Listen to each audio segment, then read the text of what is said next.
I try to be kind and gracious when I fly, but I'm in this chair, and I'm not too big. The plane's too small. And I'm not a happy man. I've lost my cherub-like demeanor. The gentleman next to me, I'm in his lap. He's on his cell phone. Hello, mijo, I don't think I'm gonna make it. There is a big guy next to me, and I can't feel my leg. So I try to move, because I don't want to kill this guy. His son will avenge him. I'll be at baggage claim and hear, hello, my name is Anil Montoya. You killed my father. Prepare to die. The flight attendant comes by and says, fasten your seatbelt. Why? The seatbelt buckle is lodged in my ass. And it's pretty far up there. I'm thinking it should hold me. You know, like a tail hook on an aircraft carrier. I might have shot out, but I would have sprung right back again. Good morning. It's Thursday, Delta Force Thursday, November the 30th, and this is The True Conservative. Welcome to all the butchers, bakers, and candlestick makers out there. I'm Ron, your host, and the only true conservative in the United States today. So today, after the Serenity Prayer and the patriotic song of the day, we will have Shorts, Bishop Barron, 33 Strategies of War, and Inside Delta Force. All that and more when I get back.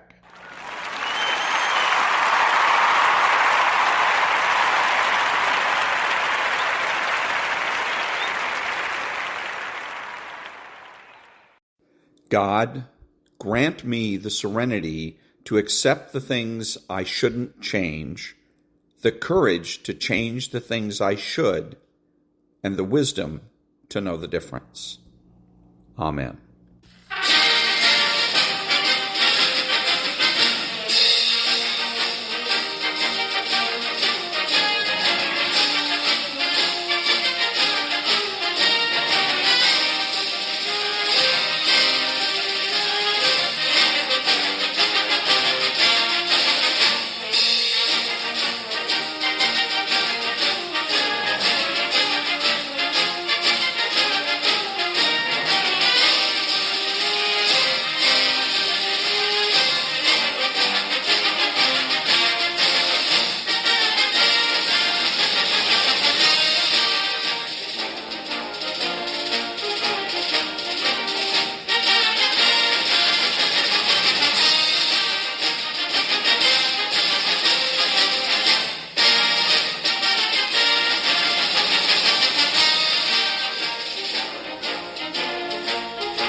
Thank you. Now, the military shorts.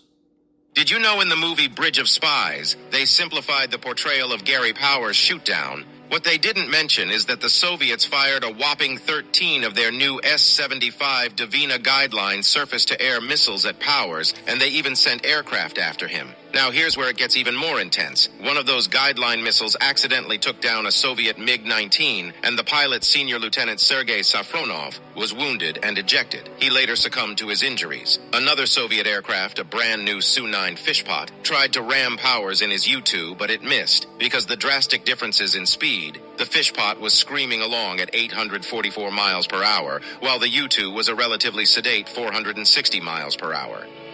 The term paper tiger is often used to describe something or someone that appears powerful or threatening on the surface, but is actually weak or ineffective. When it comes to the United States Navy, it is widely regarded as one of the most powerful and capable navies in the world. The United States Navy has a significant global presence and operates a vast and technologically advanced fleet of ships, submarines, and aircraft. It has a long history of projecting power and maintaining maritime superiority. The U.S. Navy has a formidable carrier strike group capability with aircraft carriers serving as mobile bases for air superiority and power projection. Additionally, its submarine fleet is considered one of the most advanced and lethal in the world. The U.S. Navy is arguably the only real, fully capable, worldwide deployable Navy in the world with the capability to really operate long-term combat operations.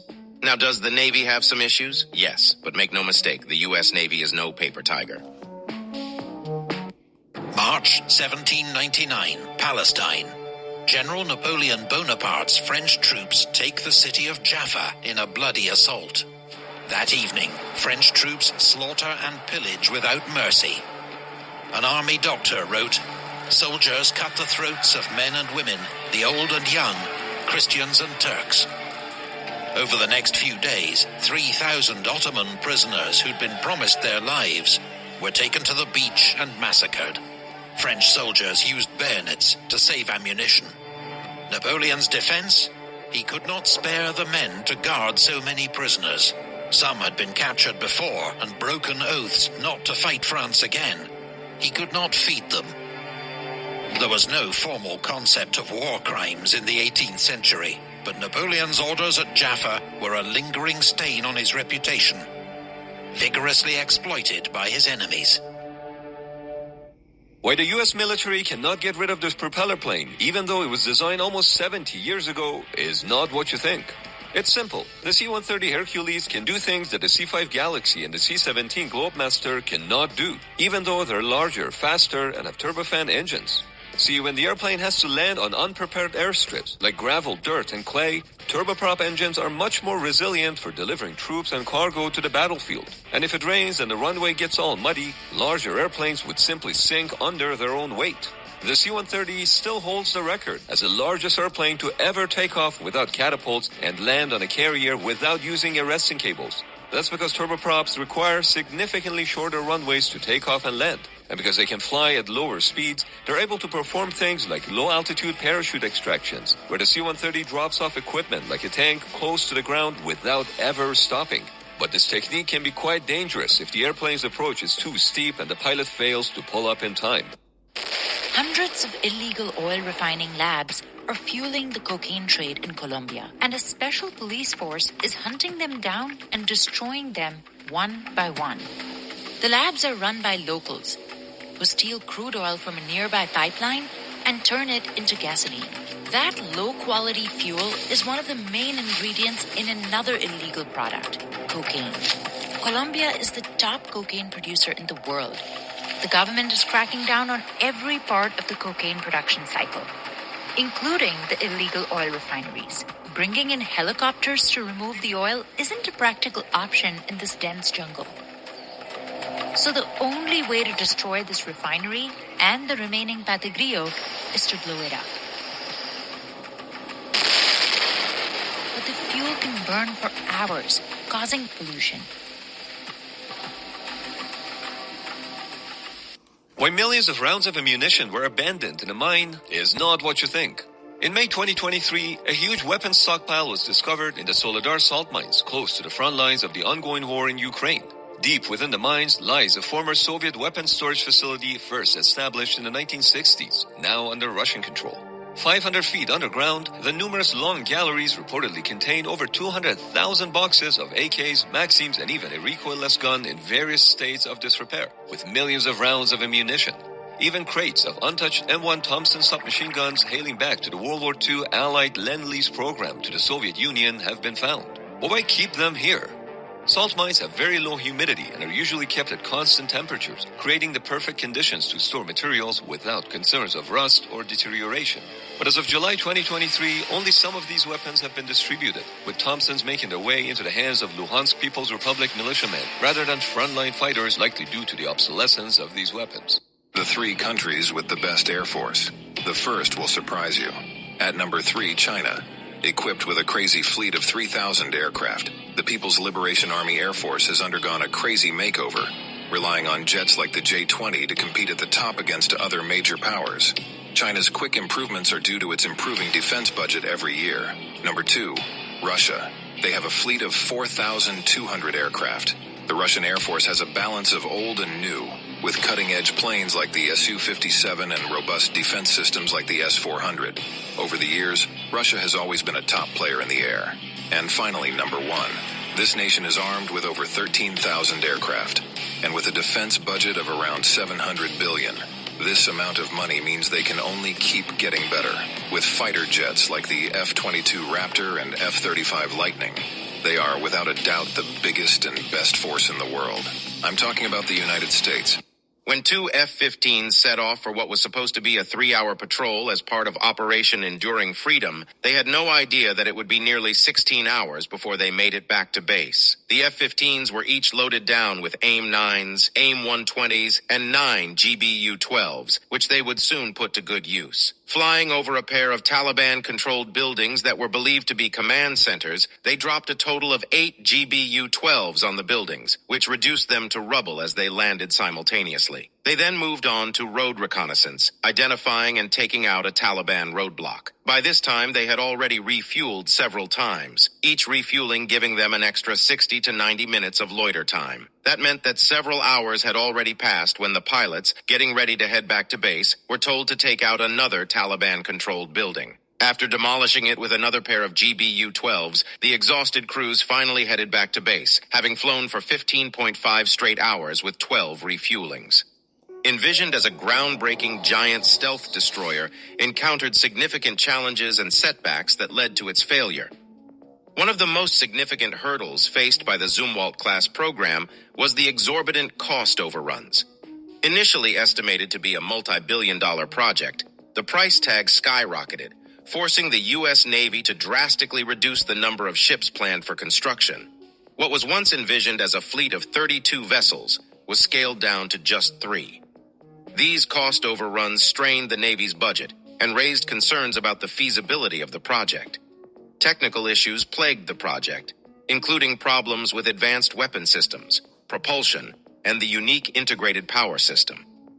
The setbacks faced by the Zumwalt-class program prompted critics to label it a failure.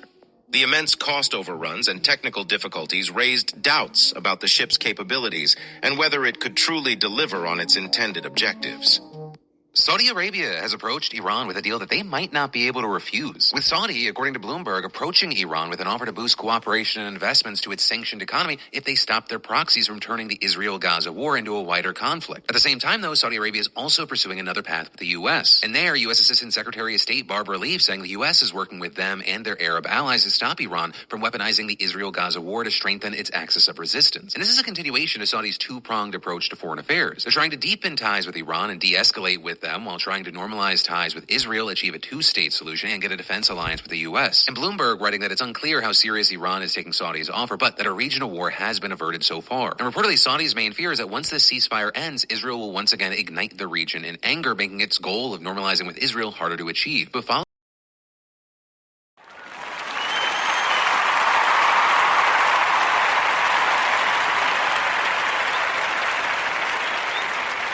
Thank you. Now, Bishop Robert Barron. At the heart of evangelization, everybody, is this. It's sharing an experience of the power of Christ. If it's just arguments, that can strike people as empty words. Rather, the greatest evangelist is the one who says, I've been healed by my contact with this Jesus, and now I want you to have the same experience. Evangelization is one starving person telling another where to find bread. And that was Bishop Robert Barron. Back in a minute.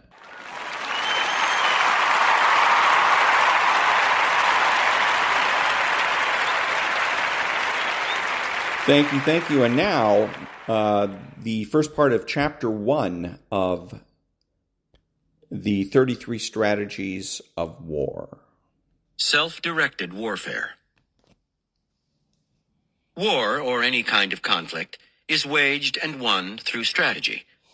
Think of strategy as a series of lines and arrows aimed at a goal, at getting you to a certain point in the world, at helping you to attack a problem in your path, at figuring out how to encircle and destroy your enemy. Before directing these arrows at your enemies, however, you must first direct them at yourself.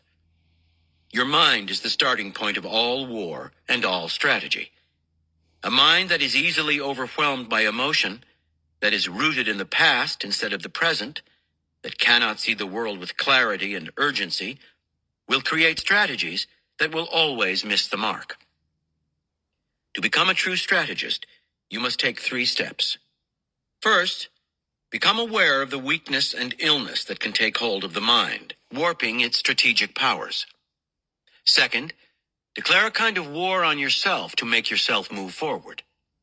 Third, wage ruthless and continual battle on the enemies within you by applying certain strategies. The following 4 chapters are designed to make you aware of the disorders that are probably flourishing in your mind right now, and to arm you with specific strategies for eliminating them. These chapters are arrows to aim at yourself. Once you have absorbed them through thought and practice, they will serve as a self-corrective device in all your future battles, freeing the grand strategist within you. Chapter 1. Declare war on your enemies. The polarity strategy. Life is endless battle and conflict, and you cannot fight effectively unless you can identify your enemies. People are subtle and evasive, disguising their intentions, pretending to be on your side. You need clarity. Learn to smoke out your enemies, to spot them by the signs and patterns that reveal hostility. Then, once you have them in your sights, inwardly declare war. As the opposite poles of a magnet create motion, your enemies, your opposites, can fill you with purpose and direction. As people who stand in your way, who represent what you loathe, people to react against, they are a source of energy. Do not be naive. With some enemies, there can be no compromise, no middle ground. The inner enemy.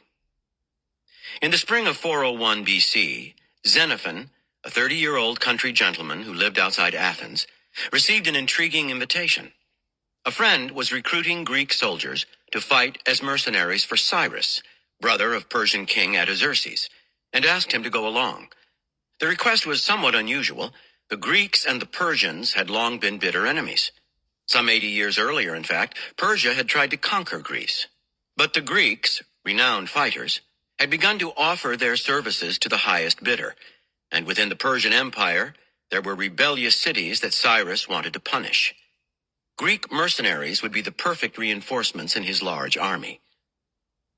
Xenophon was not a soldier. In fact, he had led a coddled life, raising dogs and horses, traveling into Athens to talk philosophy with his good friend Socrates, living off his inheritance. He wanted adventure, though, and here he had a chance to meet the great Cyrus, learn war, see Persia. Perhaps when it was all over, he would write a book. He would go not as a mercenary, he was too wealthy for that, but as a philosopher and historian. After consulting the oracle at Delphi, he accepted the invitation. Some 10,000 Greek soldiers joined Cyrus's punitive expedition. The mercenaries were a motley crew from all over Greece, there for the money and the adventure. They had a good time of it for a while, but a few months into the job, after leading them deep into Persia, Cyrus admitted his true purpose. He was marching on Babylon, mounting a civil war to unseat his brother and make himself king. Unhappy to be deceived, the Greeks argued and complained, but Cyrus offered them more money, and that quieted them. The armies of Cyrus and Artaxerxes met on the plains of Cunaxa, not far from Babylon. Early in the battle, Cyrus was killed, putting a quick end to the war. Now, the Greeks' position was suddenly precarious. Having fought on the wrong side of a civil war, they were far from home and surrounded by hostile Persians. They were soon told, however, that Artaxerxes had no quarrel with them. His only desire was that they leave Persia as quickly as possible. He even sent them an envoy, the Persian commander Tissaphernes, to provision them and escort them back to Greece. And so, guided by Tissaphernes and the Persian army, the mercenaries began the long trek home, some 1,500 miles. A few days into the march, the Greeks had new fears. Their supplies from the Persians were insufficient, and the route that Tissaphernes had chosen for them was problematic. Could they trust these Persians? They started to argue among themselves. The Greek commander Clearchus expressed his soldiers' concerns to Tissaphernes, who was sympathetic. Clearchus should bring his captains to a meeting at a neutral site. The Greeks would voice their grievances, and the two sides would come to an understanding. Clearchus agreed and appeared the next day with his officers at the appointed time and place, where, however, a large contingent of Persians surrounded and arrested them. They were beheaded that same day. One man managed to escape and warned the Greeks of the Persian treachery. That evening, the Greek camp was a desolate place. Some men argued and accused. Others slumped, drunk to the ground. A few considered flight, but with their leaders dead, they felt doomed. That night, Xenophon, who had stayed mostly on the sidelines during the expedition, had a dream. A lightning bolt from Zeus set fire to his father's house. He woke up in a sweat. It suddenly struck him. Death was staring the Greeks in the face, yet they lay around moaning, despairing, arguing. The problem was in their heads. Fighting for money rather than for a purpose or cause, unable to distinguish between friend and foe, they had gotten lost. The barrier between them and home was not rivers or mountains or the Persian army, but their own muddled state of mind. Xenophon didn't want to die in this disgraceful way. He was no military man, but he knew philosophy and the way men think. And he believed that if the Greeks concentrated on the enemies who wanted to kill them, they would become alert and creative. If they focused on the vile treachery of the Persians, they would grow angry, and their anger would motivate them. They had to stop being confused mercenaries and go back to being Greeks, the polar opposite of the faithless Persians. What they needed was clarity and direction. Xenophon decided to be Zeus's lightning bolt, waking the men up and illuminating their way. He called a meeting of all the surviving officers and stated his plan. We will declare war without parley on the Persians. No more thoughts of bargaining or debate. We will waste no more time on argument or accusation among ourselves. Every ounce of our energy will be spent on the Persians. We will be as inventive and inspired as our ancestors at Marathon, who fought off a vastly larger Persian army.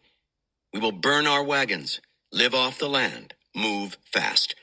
We will not for 1 second lay down our arms or forget the dangers around us. It is us or them, life or death, good or evil.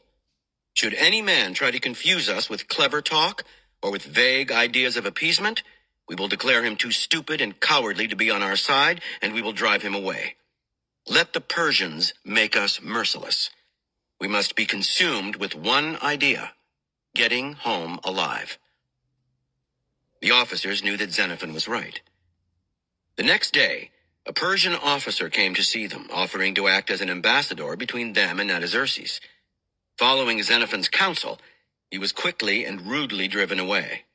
It was now war and nothing else. Roused to action, the Greeks elected leaders, Xenophon among them, and began the march home.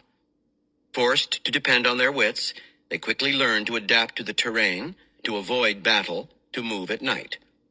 They successfully eluded the Persians, beating them to a key mountain pass and moving through it before they could be caught. Although many enemy tribes still lay between them and Greece, the dreaded Persian army was now behind them. It took several years, but almost all of them returned to Greece alive. Interpretation. Life is battle and struggle, and you will constantly find yourself facing bad situations, destructive relationships, dangerous engagements. How you confront these difficulties will determine your fate. As Xenophon said, your obstacles are not rivers or mountains or other people. Your obstacle is yourself. If you feel lost and confused, if you lose your sense of direction, if you cannot tell the difference between friend and foe, you have only yourself to blame. And that was the first part of Chapter 1, Declare War on Your Enemies, from the 33 Strategies of War by Robert Greene. Back in a minute.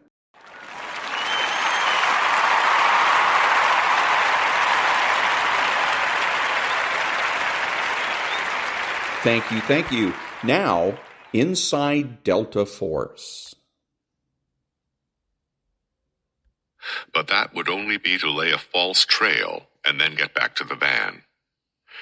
When I felt that I knew the area like it was my own neighborhood, I went back to the van and drove out to a marina on the Potomac River near National Airport. I spoke with the man running the fuel dock and told him I was there to meet my boss, who was bringing his boat up from Virginia Beach. Boats are a passion of mine, so that gave me a cover for status that allowed me to be in the area without drawing much attention. I could hang out in the lounge, use the showers, walk around the docks, and just generally blend into the scenery. Marinas are good transient places with people coming and going at all hours, but they are also abnormally crime-free, and consequently cops and other investigative types seldom if ever venture into them. In fact, whenever I've had occasion over the years to slip into and out of various interesting spots in the world, I prefer to do so by boat. It's like wearing a cloak of invisibility. You can come and go undetected and unmolested. Bus stations, train terminals, and airports are all crawling with surveillance, but the waterfront goes unobserved. I had dinner in the marina restaurant, watched the evening news in the lounge, and showered. Back in the van, I changed into a dark blue suit and a pair of comfortable shoes I could run in if necessary. Then I made a mental review of where I was going and what should happen there, while I placed one red-tipped and one black-tipped felt pen in the outer pocket of my new address book. When everything was ready, I sat for a few minutes to make sure I was master of myself and prepared for action. My contact was the last person in the world I would have expected, which just proved the wisdom of my own adage to expect the unexpected.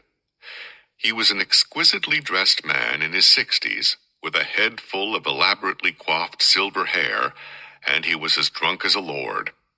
He had the appropriate colored pens displayed, a red one tucked behind his left ear, a black one behind his right, and he was haranguing the bartender, who was doing his best to keep his distance.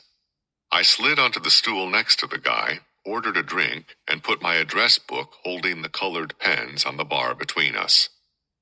After a few seconds, he felt my presence and turned in my direction. He squinted at me through a boozy fog and started to say something. Then he noticed the address book with the pens showing, gulped like a fish, stared at the pens for a minute longer as the cogs rumbled in his befuddled mind, and then looked up at me with a conspiratorial grin splattered across his face. "Hey, it's my buddy. How you doing, buddy?" He slurred at me as he swiveled perilously around on his stool. "I'm okay," I replied. "Have you been waiting long? We got hung up in traffic." "Nah, I ain't been waiting long. I ain't been waiting long at all. But the traffic, he belched. "The traffic does get pretty bad sometimes, don't it?" He gave me a leering wink and smiled hugely in self-satisfaction at getting the phrase right. "You're a Yankees fan, ain't you?" he suddenly yelled. "You seen what those nitwits did in Chicago yesterday?" He waved a folded newspaper in my face. "It's right here in the paper. Look for yourself. Just take a look at it, 'cause I don't even want to think about it no more. It's just terrible. He put his head down on his folded arms, and I swear to God, he started weeping. I put my address book down on top of the paper he had given me, and then awkwardly patted the lunatic on the back while he rolled his head back and forth in the crooks of his arms, sobbing and wailing like the world was coming to an end. I could feel every eye in the lounge locked on us as I looked around in embarrassment. The people at the bar and nearby tables had given us a clear circle with a diameter of at least 10 feet. It was like we were known carriers of the galloping pneumonic gonorrhea or some equally loathsome disease. I felt like I was in a bad dream, one of those where you suddenly realize you're standing naked in a crowded room. It was surreal, but I was trapped and would have to extricate myself as best I could from a damned uncomfortable situation. So much for an unobtrusive and low-key contact. Hey man, it's okay. They just had a bad day. They'll do better. I'm sure they will. You can't keep the old Yankees down, I said as I gripped him by the upper arm and rubbed his back like I was consoling a child grieving over a broken toy. They just had a bad day was all. It happens to every team. You really think so? He asked as he raised his head, gave me a hopeful look, and wiped the tears from his swollen eyes. Yeah, of course they will. Here. I handed him a paper napkin and motioned him to wipe the snot from his upper lip. Damn, I thought. Son of a bitch reminds me of some of my kinfolks. Well, in that case, what say we have another drink? He bawled as happiness shot across his face, clearing away the misery of his former anguish and woe. Why not? I said, motioning the bartender to give us a refill. He glanced at my partner and then gave me a raised eyebrow. When I silently mouthed, "It's okay," he shrugged his shoulders in exculpation and turned to make the drinks. Hey, look, buddy, I've got to make a trip to the men's room. You'll be okay till I get back, won't you? I asked as I slid the newspaper and address book under my arm. Sure, I'll be okay. Take your time. But just remember, he shouted at me across the lounge as I walked away, shake it more than twice and you're playing with yourself. He started to laugh at his sophomoric joke, but instead he collapsed into a choking, coughing fit that bent his head back to his folded arms on the bar, where he heaved and hacked and gasped for air like he was in the throes of congestive heart failure. It took every atom of restraint and self-discipline I could muster to keep from breaking into a one-man stampede as I strolled through the lounge toward the men's room. Jesus H. Christ, I thought, as I turned a corner. Was that for real? If it wasn't, then it was without doubt the best acting job I've ever witnessed, and I'd seen some good ones during my years as a platoon sergeant. I went past the men's room, down the next corridor, and out the nearest exit. Time to make tracks. I made an abrupt departure for a couple of reasons. One, we were drawing too much attention, which I could only believe was purposeful, and two, I wanted to start checking for surveillance right away. By making a sudden exit, I thought I might force a surveillance team to show itself. Once outside, I walked rapidly away from the hotel and across a side street. When a raft of traffic clogged the avenue, I jaywalked through the cars and doubled back on the other side. That would jam up any vehicle following me along on the street and would make a foot detail either walk on by me or scramble around a couple of corners to get back information. If I saw anyone on the street reverse himself or herself when I did the crossover, I intended to break into a run. None of that happened, so I continued zigzagging around for a while. I circled the block where I had parked the van, walked 10 meters past it, and then spun about and made a beeline straight to the van. I didn't see anyone behind me on either side of the street as I jumped in, cranked up, and pulled away. There wasn't another vehicle on the street as I pulled away, but that didn't mean a lot. If I was the target of surveillance, a good team would have me bracketed on parallel streets and catch me at a corner. I made a couple of turns and timed 2 stoplights in succession so that I punched through the intersections mid-yellow. I checked the rearview mirror to see if anybody followed me through. Looked like my 6 was clear, so I headed back across the Potomac River as straight and fast as possible.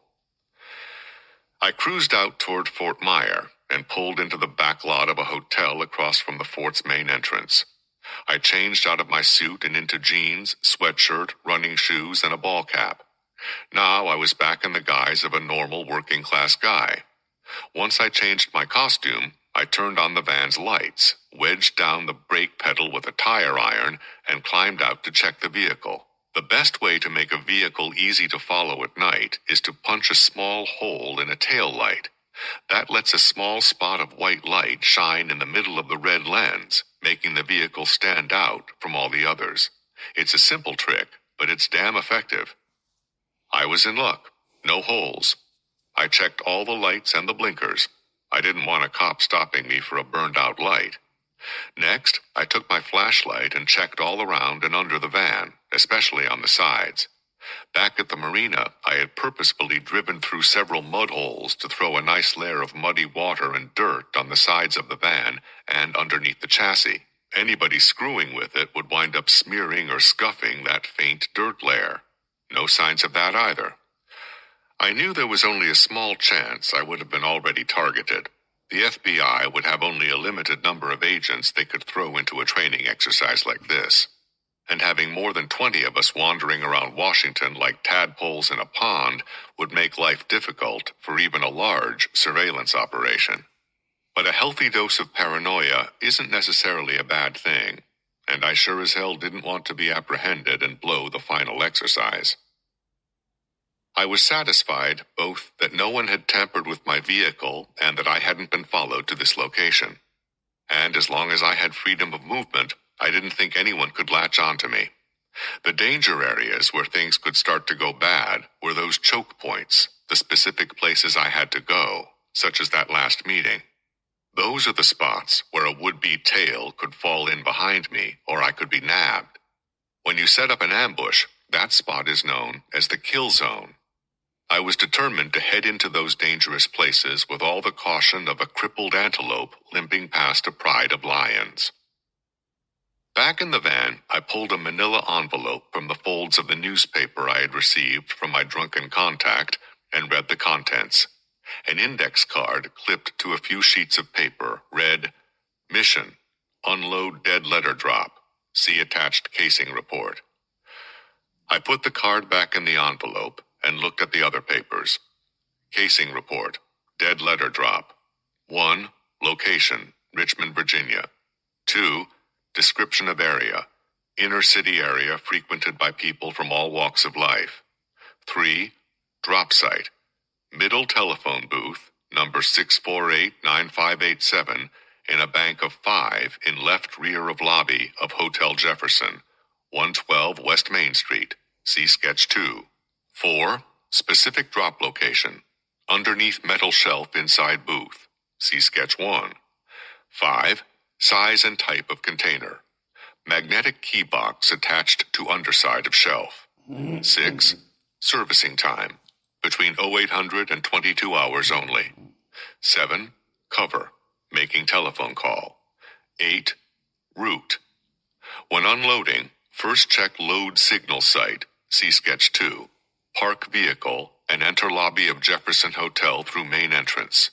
Service drop, exit, and place unload signal. See sketch 2. Depart at your discretion. 9. Seasonal limitations. None. 10. Security considerations. Avoid loitering in the lobby. Avoid using drop between 2200 and 0800 hours. 11. Props required. Loader, magnetic key box and white chalk. Unloader, white chalk. 12. Date of casing, 14 May 79. 13. Cased by Eagle. 14. Load signal, small piece of white chalk crushed on sidewalk in front of main entrance, south, to Jefferson Hotel on Main Street. See sketch 2. 15. Unload signal, small piece of white chalk crushed on sidewalk in front of side entrance, west to Jefferson Hotel. See Sketch 2. The next page of the instructions included an area map of downtown Richmond and 2 sketches, one showing where the magnetic box was located on the telephone shelf, the other showing a diagram of the hotel layout and the adjacent streets. Next morning, I drove past the Jefferson Hotel at 0930. Sure enough, there was the load signal right out in front of the main entrance to the hotel, a $50 splatter of white chalk crushed on the sidewalk. I found a good place to park a few blocks away, snugged up my tie, slipped on my blazer, and made my way through the river of the people going about their lives that beautiful morning.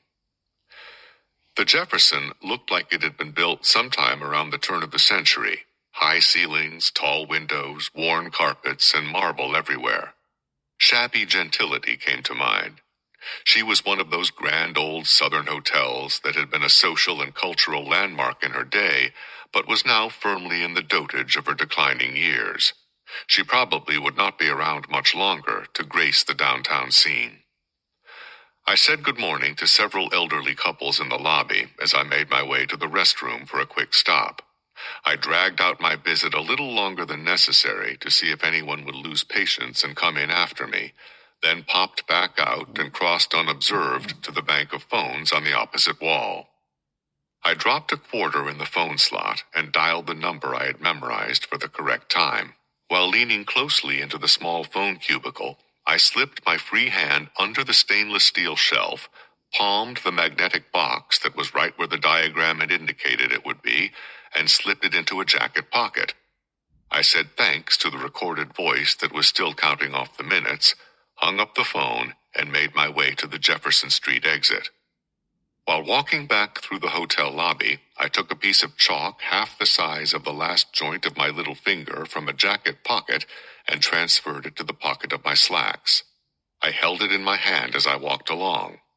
Outside the hotel, I stopped on the sidewalk directly in front of the door and quickly looked both ways up and down the sidewalk as if I was momentarily unsure about which direction to take. In that little instant of seeming indecision, I dropped the chalk through a hole in my pocket I had made that morning, felt it rattle its way down my leg, and glanced down long enough to note the little white lump on the sidewalk next to my shoe. Then, pretending that I had made up my mind about direction, I put my foot on the chalk and spun on it as I turned to head down the street. Leaving the unload signal had taken every bit of 2 or 3 seconds. I jaywalked to the other side of the street, turned the next corner, took a circuitous route back to the van, and ran a few counter-surveillance moves as I left the area. So far, so good. A few miles away, I pulled into the parking lot of a small restaurant, where I unfolded and read the 3 sheets of onion skin paper that were in the magnetic box, or magic box, as I often thought of it. The first page was a directive to survey a site for 1. A vehicular pickup, and 2. A dead letter drop, and write the casing reports for each site. The rest of the material was instructions for a personal meeting at 1500 hours that afternoon at the Iwo Jima Marine Corps Memorial back in Arlington. At that meeting, I was to turn over my casing reports and receive additional information from my contact. We were to pass the material in a rolled newspaper or magazine. All very normal, but I was going to have to work fast if I was going to survey 2 sites, write the reports, and get back up to Arlington by 1500 hours. I jumped to it. My contact turned out to be Major Altman himself. He was sitting on a bench looking for all the world like a veteran lost in the contemplation of the memorial depicting that small band of heroic Marines raising the American colors on the summit of Mount Suribachi. I quietly took a seat beside him, and after a few moments of silent contemplation myself, we spoke as 2 strangers would, and then went through the formalities of exchanging the recognition sentences, the verbal execution of a secret handshake. "Let us walk as we converse," said Altman. We rose to our feet, and as we started to stroll, he put his arm through mine, as is the fashion among friends in Eastern Europe and the Middle East. It was a nice touch, not only because it's a custom I enjoy, but because in those days the Iwo Jima monument was known as a meeting place for gay men. Remember, in tradecraft, cover is everything. I must say that my friend in the bar the other night was most distressed by your abrupt departure. He wishes me to tell you he hopes he did or said nothing to cause you displeasure or consternation, said Altman. However, that technique for making your exit was very effective. It was so sudden and unexpected that the FBI's surveillance team was unable to keep pace, and you had completely eluded them by the time you were on the street. He chuckled at the pleasure of the memory. So, my gut feeling had been correct. There had been surveillance of the meeting that night. I wanted to ask if the contact had actually been drunk, or if it was an act, but I kept silent. I preferred not knowing for certain. Some things in life just feel better when they are left as mysteries. As we walked arm in arm, Gerhardt held a rolled magazine in his free hand and occasionally used it to gesture toward the monument as though he were a historian giving a personally guided tour to a younger protege.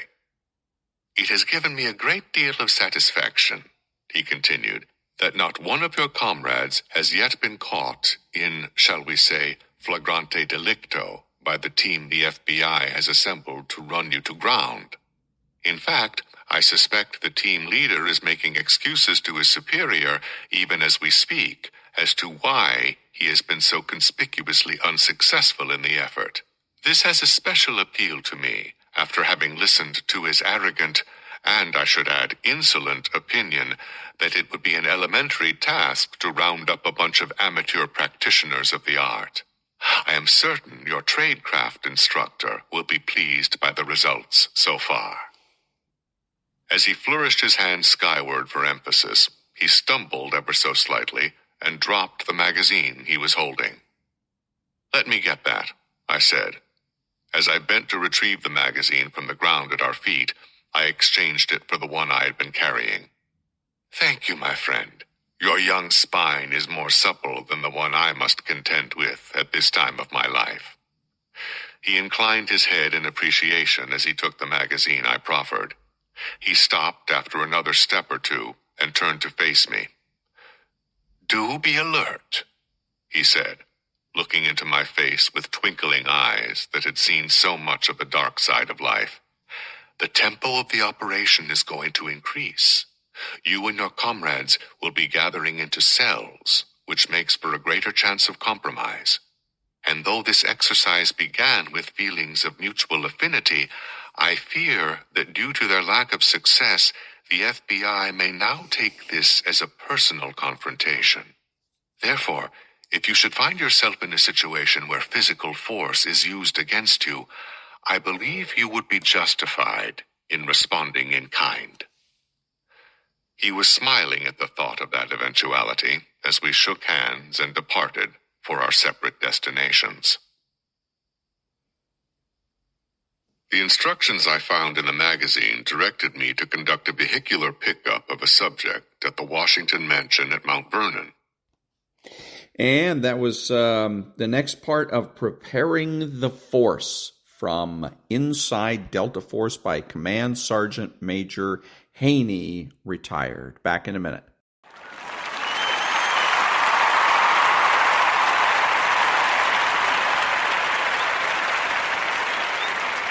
Thank you. This is Ron, your host, the only true conservative in the United States today, bidding adios to all the butchers, bakers, and candlestick makers out there, and reminding you to be honest, smart, and beautiful, and remember that the left has no authority, no power, and they can't win.